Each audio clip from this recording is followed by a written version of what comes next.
Go right ahead. Yeah. So here we are in the west end of Boston, which is where I filmed 50 years ago. And this used to be a quaint little local community with 3-story brick buildings and narrow streets, and it isn't that any longer. This place is amazing. I haven't been here for many years, and every few feet there's a hospital. And I believe those are the very buildings that went on the footprint of the wonderful old community that was there. And they say you can't go home again. I am really totally disoriented in this part of Boston, and I used to be very comfortable with it. You know, the Beacon Hill is right there, and the river is right there. And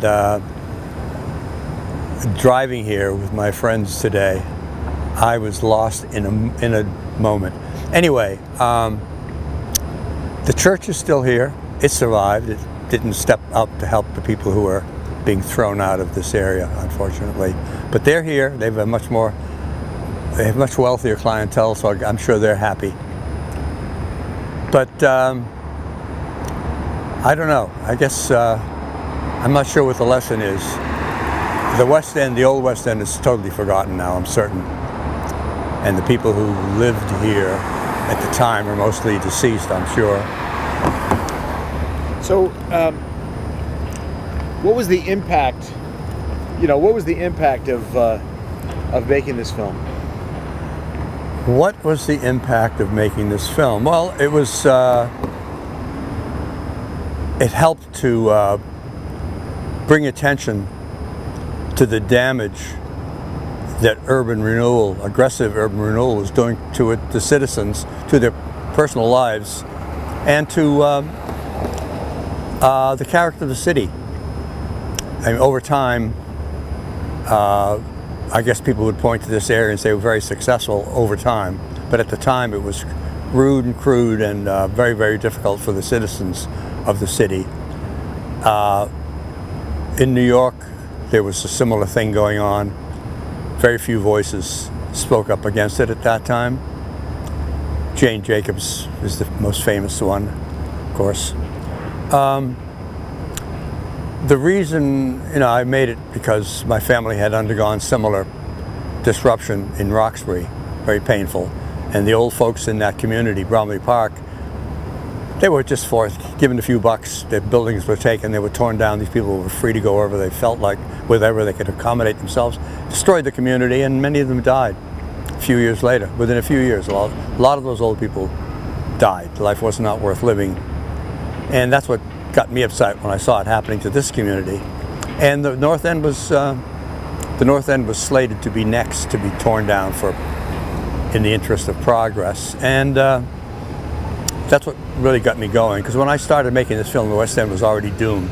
He started tearing it down, but I was really focused not on revealing what pain there was in the case of these people, plus the skullduggery that the developers were involved in getting this thing approved for destruction.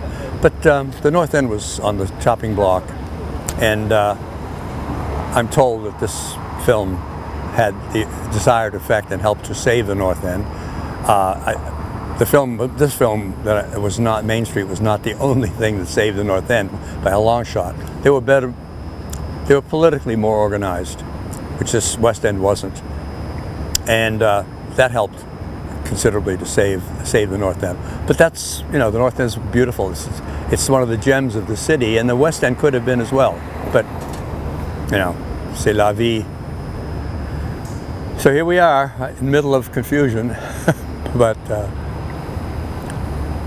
I don't want to stay here very much longer. I'm not happy with what I see. I guess I'm getting old. Tell me just about one of the buildings you went into and whether that get torn down. Oh, yeah. The story of how this area was successfully slated for destruction.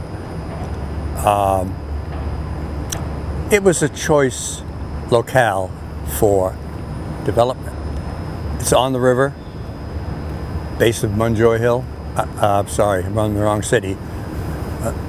Let's start that one more time. Let's start that one more time. Yeah. Okay. Yeah, there's a question as to What was your original question, Rich? So when you went into the apartment buildings that, Oh yeah, that were really bad, but they ended up being the ones that stayed. Yeah, okay, that's the cue. Yeah, the story of how this area was effectively torn. The buildings were torn down, and it was made available for housing. It had to do with the developer and the city. The city wanted higher tax base, and the developer wanted to make some money. And so they got together and they made it happen. And it wasn't all straight up at all.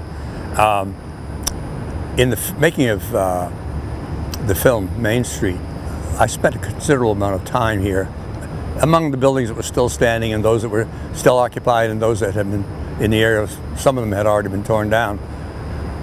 One of the things the city did was they came up with a report on the health of the people, income and all the rest for this area. They made it look really dire. The buildings that ultimately were torn down were very nice buildings. They're brick. One of our iron steps, one of our interviewees points out his beautiful iron steps. But they also included a section by the north end with some buildings that I really would like to forget what I saw in those buildings. They were, I don't know what you call them. They were unfortunates who had beds in these apartments with a keeper, a manager. And I would like to forget what I saw in those buildings. The filth and the unfortunate inhabitants, the cruelty. But the city included the statistics. They included those buildings and those people in the statistics. When all was said and done, they didn't tear those down. They tore down the others and left those buildings standing, the worst of it. It was not right. But that's the grown-up world of politics. Looking around stuff. Yeah.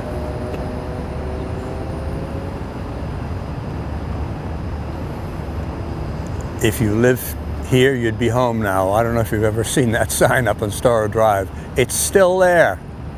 It's still there from the early 60s. Amazing. It's a different colored sign, but it still says the same thing. If you lived here, you'd be home now. Anyway. Yep, and then just look.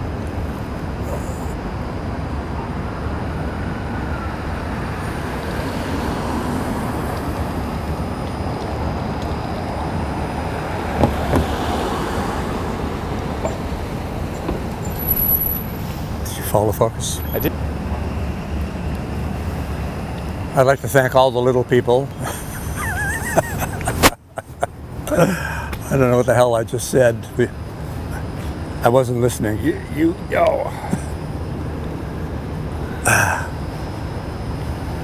It was. I did know talking heads on the film. It was just stuff and voiceover, and some of the people who were being thrown out were so sad. I had this guy. Said he was 65. Had an Italian accent. And he said, I have a nicer building, a beautiful building, and this nicer stone of steps. I clean all of the time. They're throwing me out. And he starts to cry. You can hear him. He says, I'm a no baby. I'm a no baby. You know, he's pretending, defending his crying. It was such a sad fucking. And it was, it happened to my maternal grandmother in Roxbury, in Jamaica Plain. Beautiful little community. It's a little cul-de-sac, and there were Jews, blacks, Germans, Italians, all living in this area, and they were. Everybody got along. They got along. They weren't family, but they got along. Yeah. And there were two stores, one Jewish mom and pa store, and one was just general, and it took care of their needs. And I remember my grandmother leaning out of the second story window of her place, and some kid was walking by. She said, Johnny, yes. Take it. Bring me back a loaf of bread, okay? And that was the community. And then the building was torn down. She was thrown out of there. She moved to a place in Jamaica Plain. just another wooden thing or whatever. She knew nobody in the area.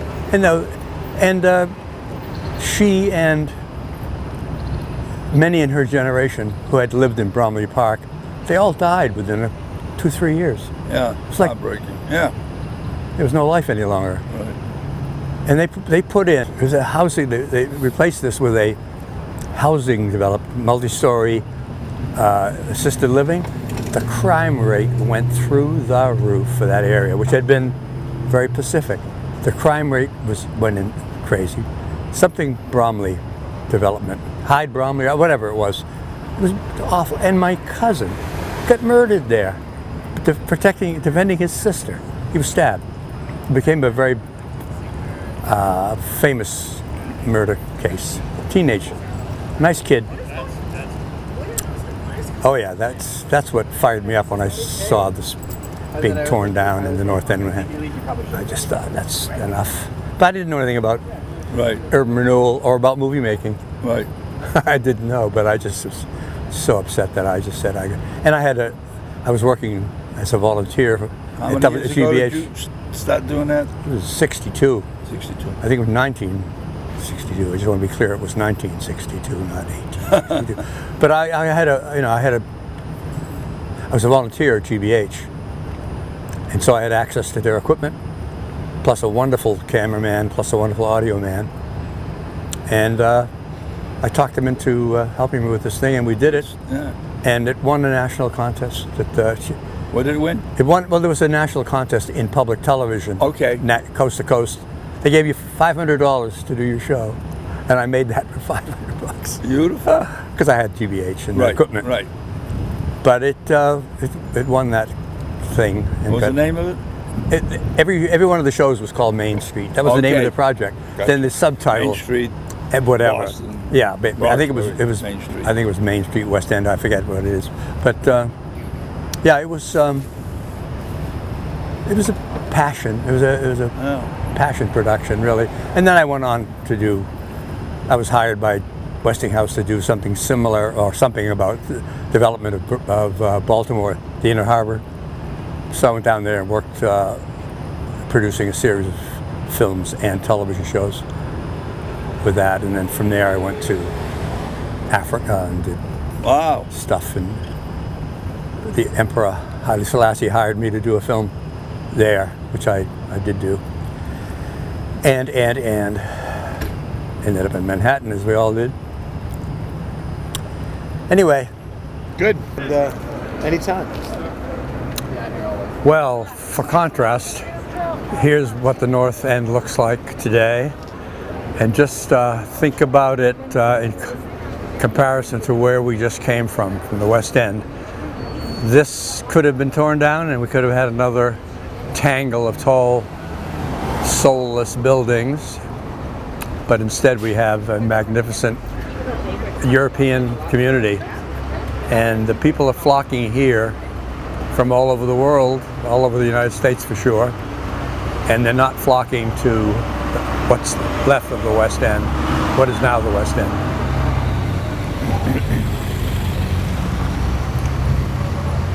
I'll be right back. We're going across the street. So kind of look around a little bit. Just kind of look around.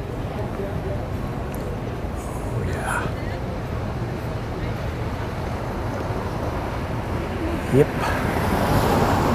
Loving it. I would do this. Yep. Look around.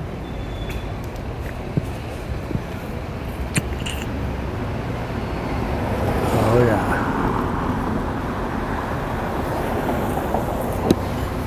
I would look around. You just look around a little bit. Just go ahead and look around. Look the other way.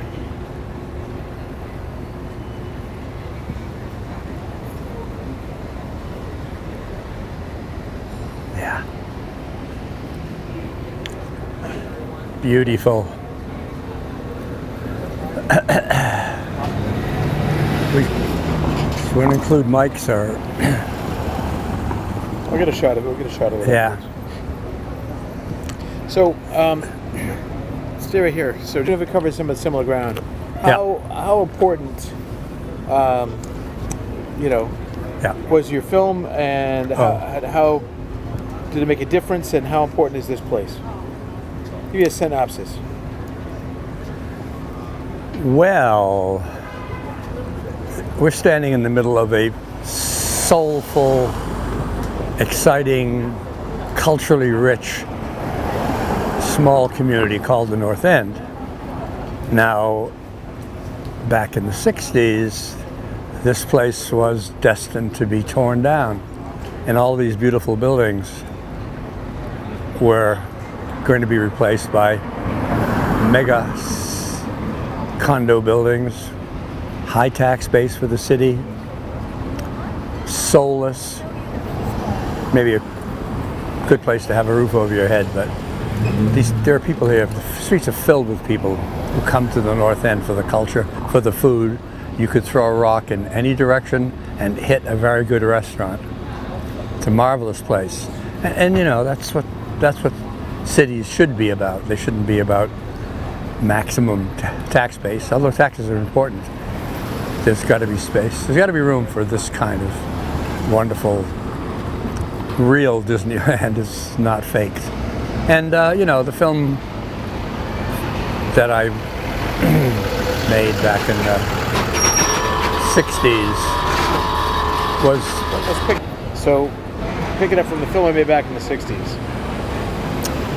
You know, the film that I made, well, we made, film is very collaborative, but the film that I directed, wrote, whatever, back in the 60s was all about saving this kind of community. It was a passion of mine to save the North End, because I had grown up in a section of Roxbury, which was a mini, it was not a mini North End, but it was a community with a lot of ethnic groups living cheek by jowl, and it was a comfortable, safe place to be, and it was torn down from under us, and it was replaced by a housing project that was ugly, high danger, murders, etc.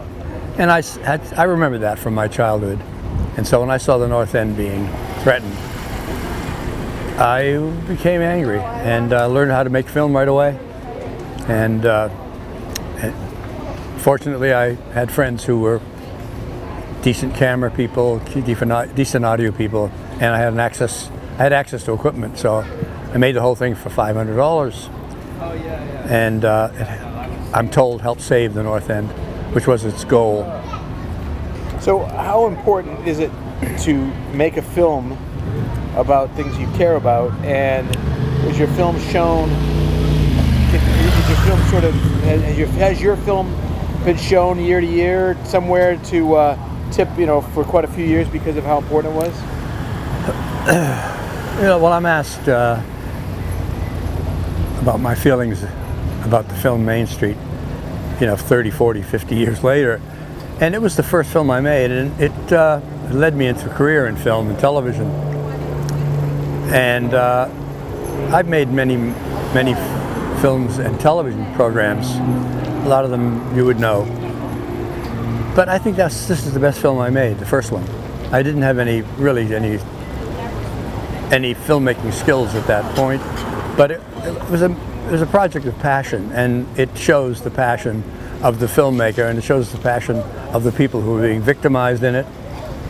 And I think it probably was my best production, which is pretty amazing for the cost of $500. But it's still shown periodically. I guess the library has a copy of it, and for a long time there it was shown annually here in Boston. I don't know if that's still the case, but it's been mentioned periodically. As Jane Jacobs sent me a letter after viewing it, and back in the day she was one of the few voices in the wilderness, her in New York, fighting urban renewal the way it was practiced in those days, cruel. And I didn't know who she was. I read the letter, threw it away, but those were the days before the internet. I had no idea. I knew there was a New York, but I didn't know what was going on there, and I didn't know who she was. I subsequently bought her book and realized what a powerhouse she was and what she did in New York. But we helped to do that here in Boston. It's like slow down and take a look at what the whole picture of what you're doing. How important is film, and can it make a difference? Oh, I saw the Sue showed me the picture. How important is film? You know, it's. I mean, your film is a perfect example of where it helped to make a difference. You know, the general population has a lot going on in their lives, and if there's something going on that's really good or really bad, you have to go to the media to get allies. And back then it was film, some video, but it was film, and you know, getting it out there was critical. I mean, in New York, Jane Jacobs, she had been a writer, and she got a hold of the media, and she made people aware of what was going on in the city and what was wrong about it, and running highways through Greenwich Village, etc. And the city was being torn up by the powers that be, and she used the media to get attention and to say this is wrong because, you know, without the media that she wouldn't have stopped it, and without the media we wouldn't have. The North End would probably be tall, sterile buildings with dead streets. So the media and film. Now it's, you know, it's social media, and everybody walks around with a video camera. When I was first in the business, people would look at me and say, "Oh, video camera." You know, now with 3-year-old kids walking around with equipment that costs nothing and is better quality than what I had back then. Anyway, very important, critically important.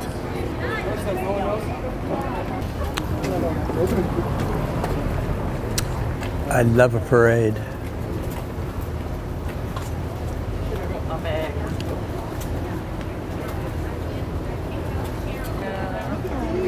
They're old bachelors. Really, I know the feeling.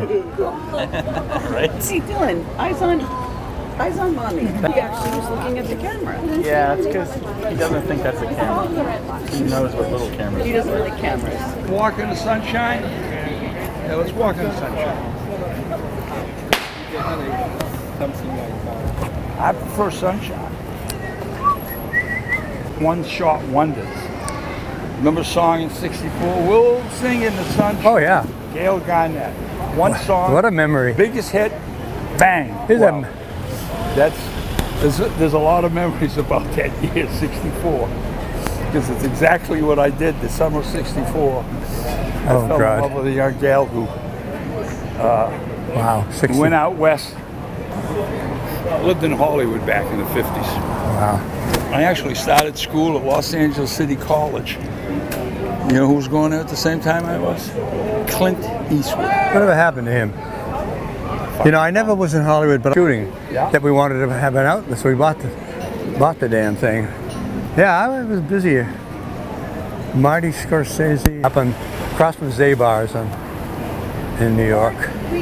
So it's 80. Was it 80? Yeah, 82nd, 84th was it? We come in the city. It's huge We now. pull in there. We go to Zabar's, buy some corned beef. Go on the other side of the corner. H, the bagelry. Bagel. Oh yeah. H. Buy some fresh bagels.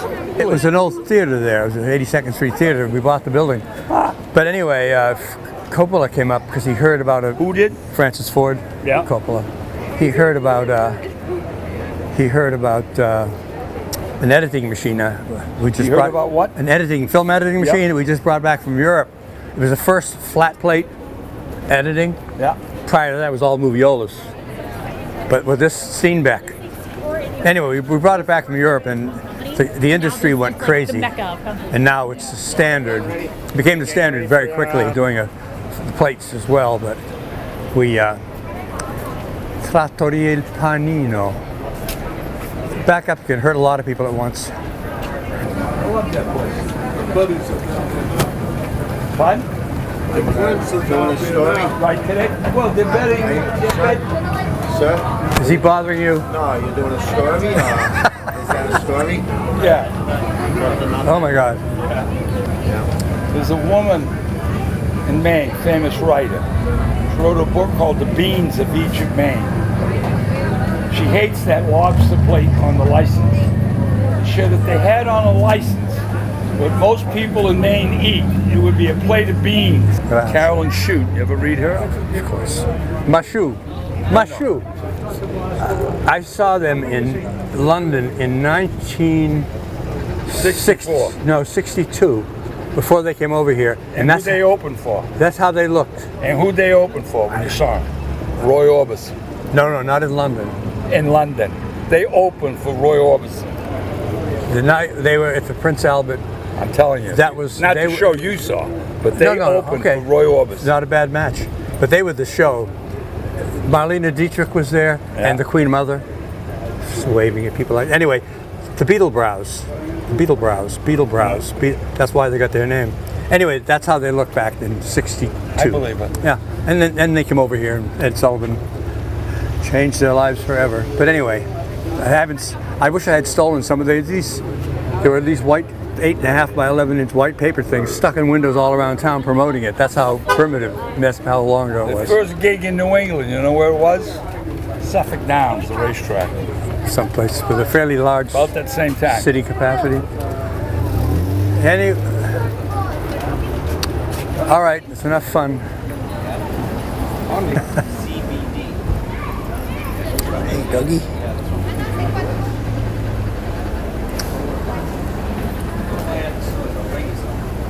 It's being artistic.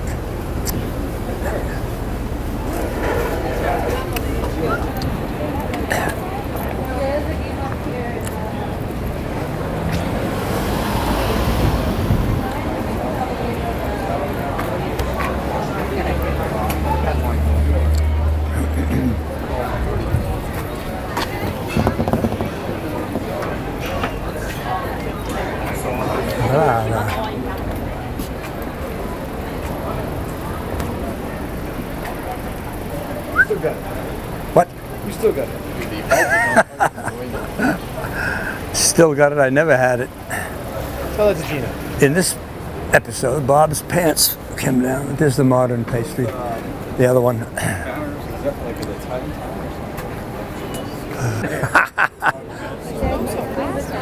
Shouldn't be a Greek restaurant.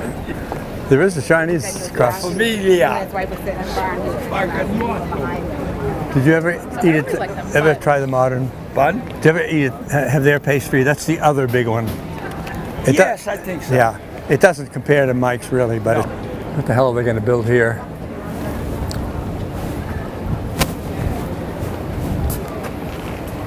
I hope the hell. No, I don't think that's a That's one of the pastries.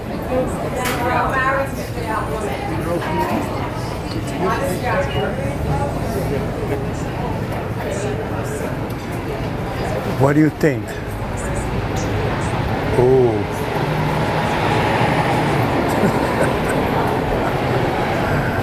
Yeah, look.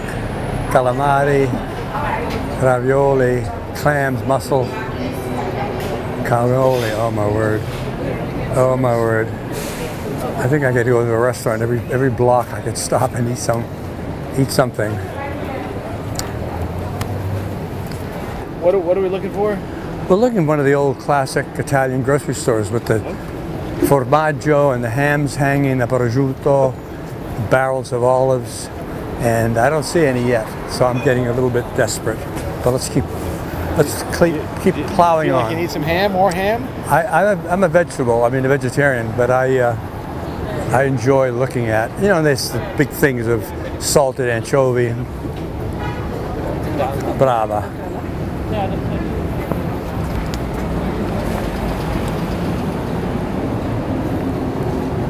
See that wall right there? Yeah.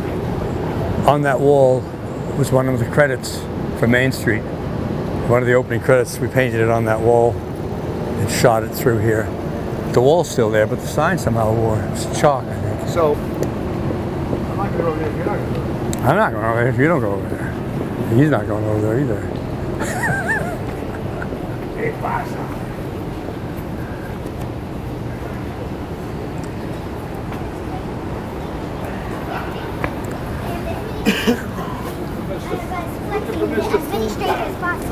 I'm getting desperate. I don't see any of those food stores.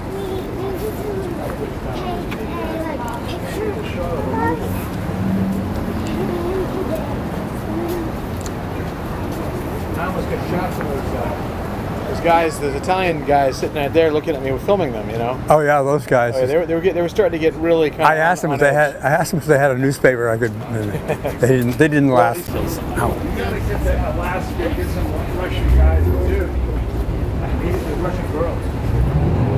Mother Anna's has been there since. I think Mother Anna's opened before Columbus discovered the East Coast. Yeah, definitely. Over to this house. First right, first left. Directions. You don't need cheese.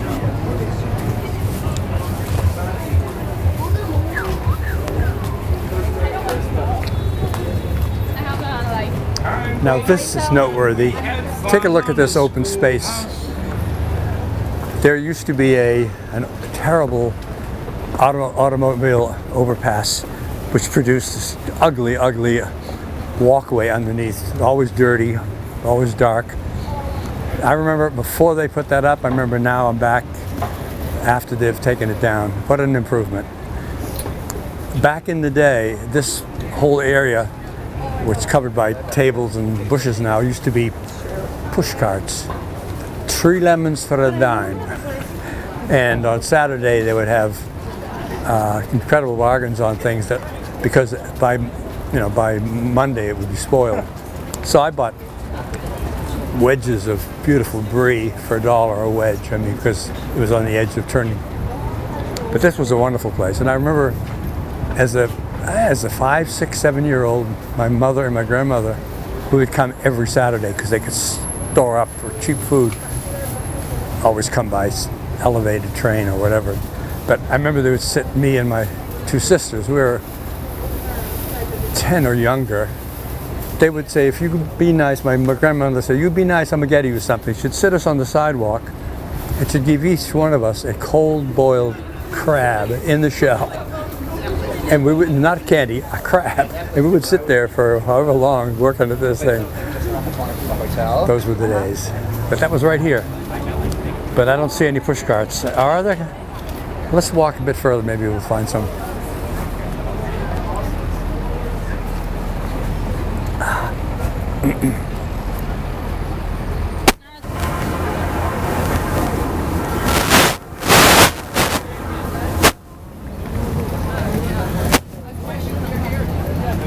Nothing.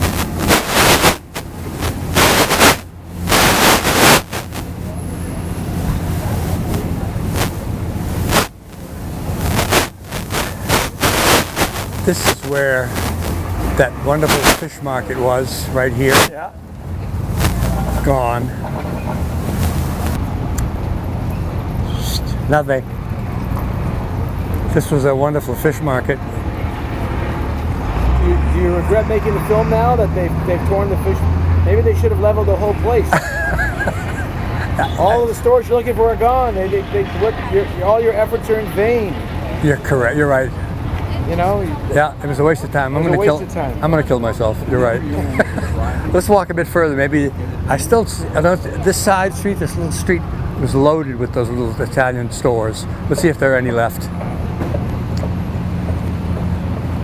The last time I was here a few years ago, one of those places had been replaced by a little art store that had Elvis Presley and lions painted on velvet on the wall. Oh yeah, below it. Wow.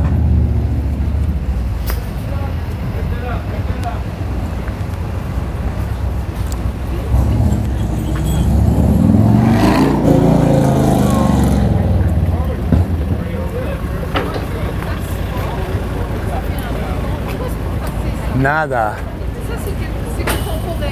Not very hopeful. You were in like 5 layers. Wasn't sleeping like that. What are you saying? Instead of that terrible overpass with the darkness underneath, there's this park with sprinklers. I mean, what an improvement. My word. My word. and you can actually see the buildings on the other side. Definitely, that's beautification. But I'm regretting that these are not the old Italian grocery stores.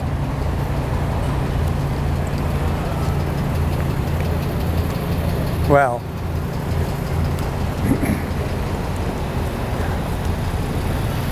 wow.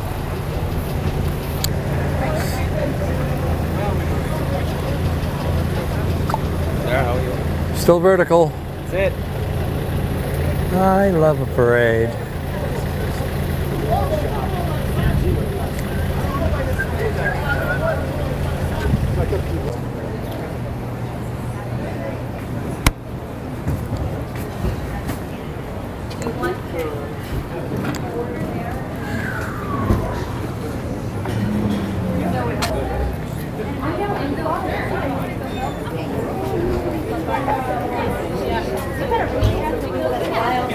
Is there someone famous here? Because he said it.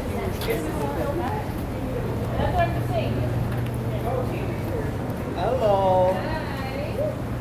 Looks gorgeous. Not a one, not a grocery store. Not yet. And this used to be, yeah, every third store was one of those wonderful Italian food stores.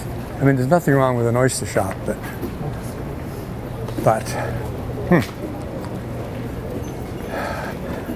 I'm half lamenting and half taking joy with what I'm seeing here. The change is, well, it's inevitable, and it's good food apparently. Interesting food, so that's good. Look at these beautiful little cul-de-sac streets, aren't they gorgeous? Yep. You're about to be run over.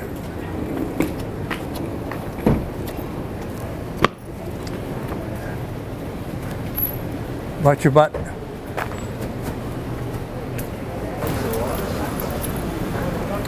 Wicked sense. Wow. Säg vad.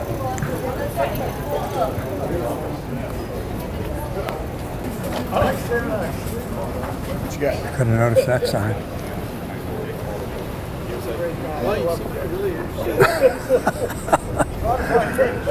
Whimsical. I'm going. Maybe this is where they catch a duck boat. Kind of a small street for a duck boat, right? I'm going to stop into one of these places and ask them if there's any such thing as an Italian grocery store. They may be around where the bakeries are. The Italian bakeries are right here. We'll see.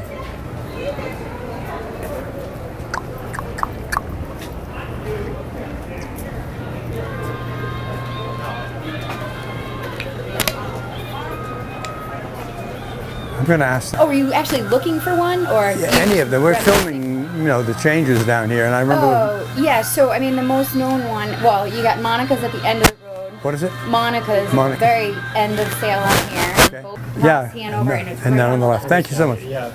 Great, thanks.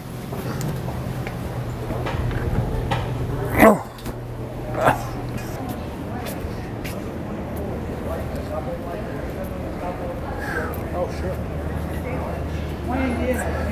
Is there a room there? Well, there's the Nubble light itself. There's one thing. Really wonderful. That, Teachers at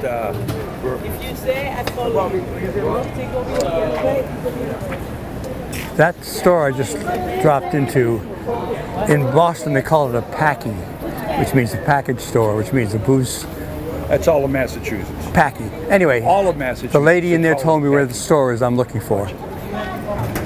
Related to what? She told me it's where the type of store that I'm looking for, which The fromage. used to line the street. There are none on the street. However, Parmenta, which is the famous, she said go across Hanover, and it's on the left.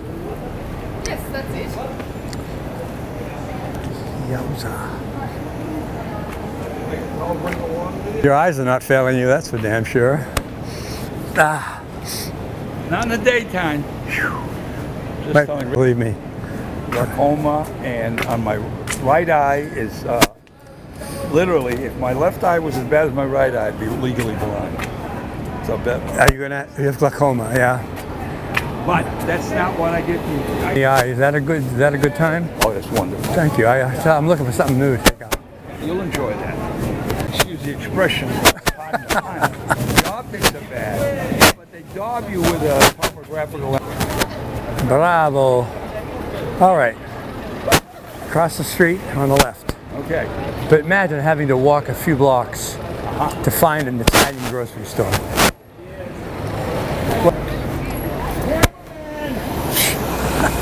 Instead of taxi. Yoo-hoo! Reg! What you said? You don't want to get anything else, guys, or hit that? Wedgie, that's a good one. Wedgie. Atomic wedgie. Well, it's better.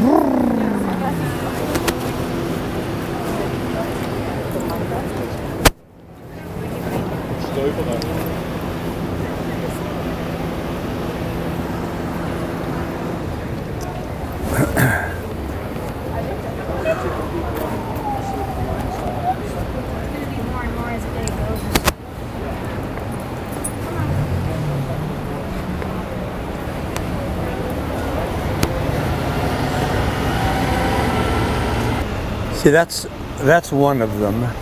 And the word is salumeria. I've forgotten that. What's it mean? That's the type. Salumeria is where they sell groceries, Italian. Okay. But Salumeria. But I think there's one further down on the left, which she said has been on the Food Network many times. Ah. Uh-huh. Salumeria. Huh? What is this you're saying? Further down, there is one that the young lady said have. Oh, look at this. Watch your step.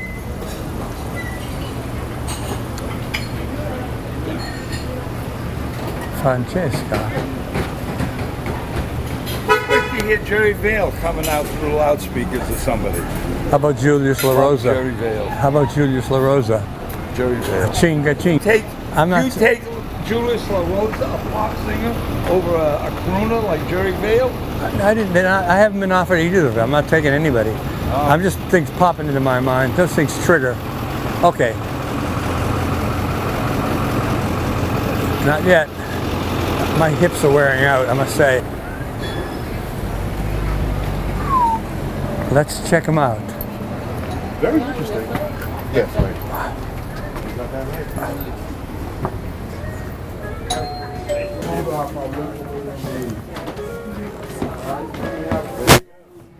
Bottles of Tanqueray gin.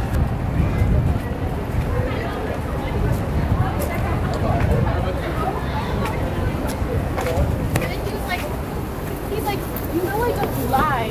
I can't deny my feelings.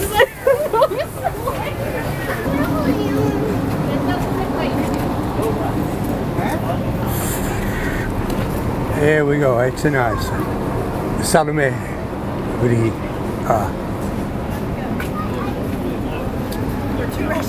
He's got him, Janet. He's got him. Excuse me.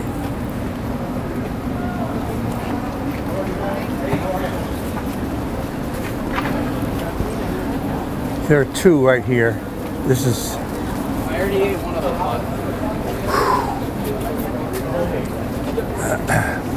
I want to salute.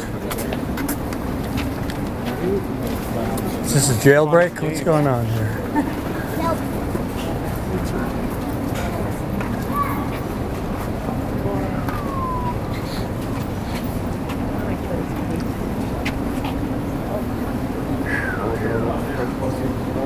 This is amazing. It's like Disneyland. There's a tour is going on.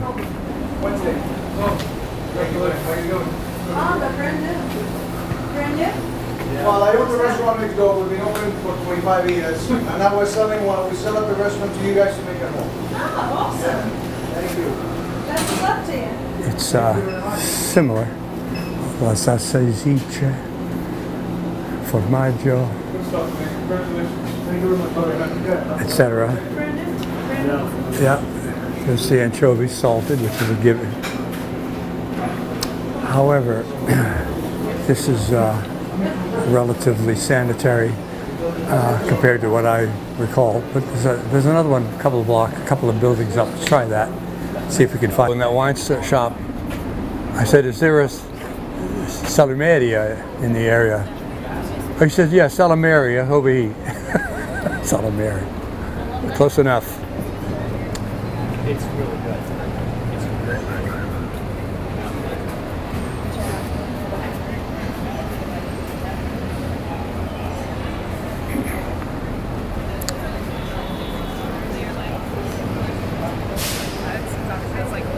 Villa Francesca.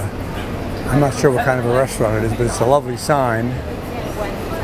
Something to be said for style. This is where we should have eaten. That's what I was saying.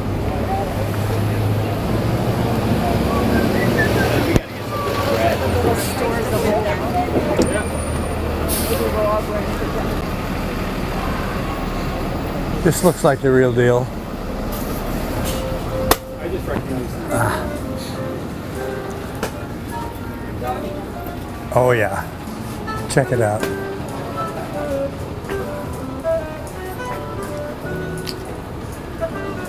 Yeah, check it out. Pasta. Pasta.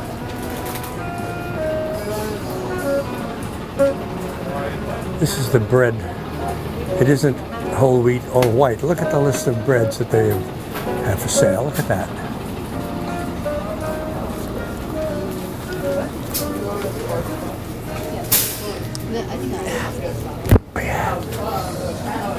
I had a shot at one of those in Village. Yeah. $25, and I didn't have it on me. I said, "I'll be right back." I ran to my apartment and came back. But that's just as well. Moving that, all the times I've moved, but it would have been a... What did you have? I almost had one of these tables for $25, but I didn't. I missed out on it.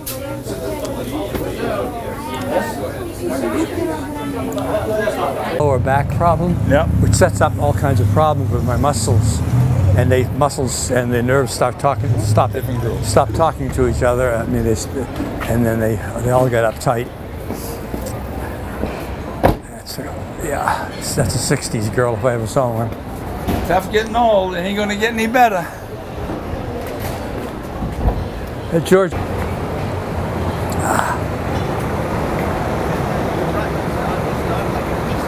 In New York, they turned this into an apartment. Yeah.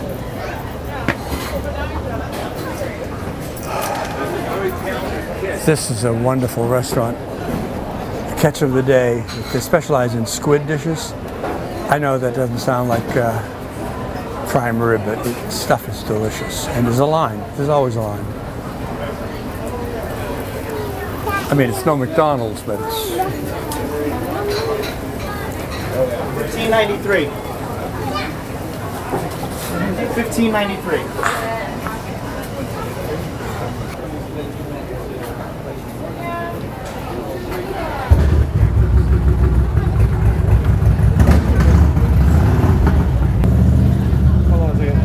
When I was in Rome at the Colosseum, I want to get this T-shirt. But yeah, look right here. Let's talk. Look, give me this. Give me some wonky expression. Wonky expression? Yeah. Reggie Groff. Wonky expression. No talking. No talking. No talking? Oh, expression, not expression. Expression. I don't Expression. feel like the nuttiness. The nuts would have been. Then you would cry.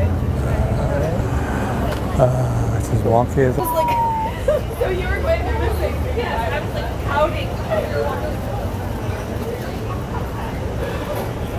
I've gone online, tried to get it, and not the Is same it the type. expression that you like? Or is it the... It was everything. Of course, the expression. I'm in Rome, Veni Vidi Vici. You know what it means.